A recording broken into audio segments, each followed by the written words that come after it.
la paire euro-US dollar. L'eurodoll qui remonte et qui profite de clôtures de position longue sur le billet vert. Oui, tout à fait. Ça, c'est une des explications qui a surpris certains opérateurs. Quand on regarde à la date de mardi dernier, c'est encore le cas. Sur les marchés de futurs, les gens restent très longs et plutôt neutres contre euro. Donc, ça peut limiter l'ampleur de toute baisse. Là, on a bien vu que l'eurodoll a commencé vraiment à remonter avec le chiffre de l'inflation américaine. Mais bon, ce qu'on notera, en plus du spread de taux d'intérêt qui s'écarte, et on voit les taux d'intérêt comme américains ce matin qui montent encore. Bon, ce décalage va être de plus en plus flagrant, mais on voit aussi un décalage entre le discours de la Fed et de la BCE. Donc, sauf si la BCE changeait de fusil d'épaule, ce qui pourrait arriver, mais quand même, parce qu'on a quand même une inflation de 5% en zone euro.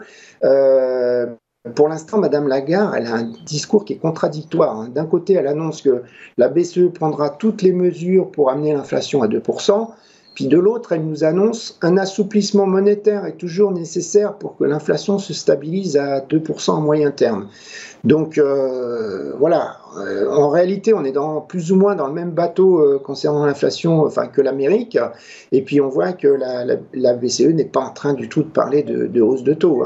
Donc, bon, pour l'eurodoll, les banques sont partagées. Il y a Citibank qui pense que la reprise mondiale va faire baisser le dollar, puis il y en a d'autres comme Crédit Agricole, ING, qui pensent que c'est le différentiel de taux qui va l'emporter et faire monter le dollar, donc baisser l'eurodoll. Donc si on regarde côté analyse technique, on a la paire qui a réussi donc à franchir la résistance qui était un 13,80. Elle a été butée sur un 14,50, le deuxième niveau que je vous avais annoncé au début de l'année. Plus haut, on a maintenant 1,15 où se situe la moyenne mobile 100 jours. Si on regarde du côté des supports, on a un 13,80 qui devient maintenant un support.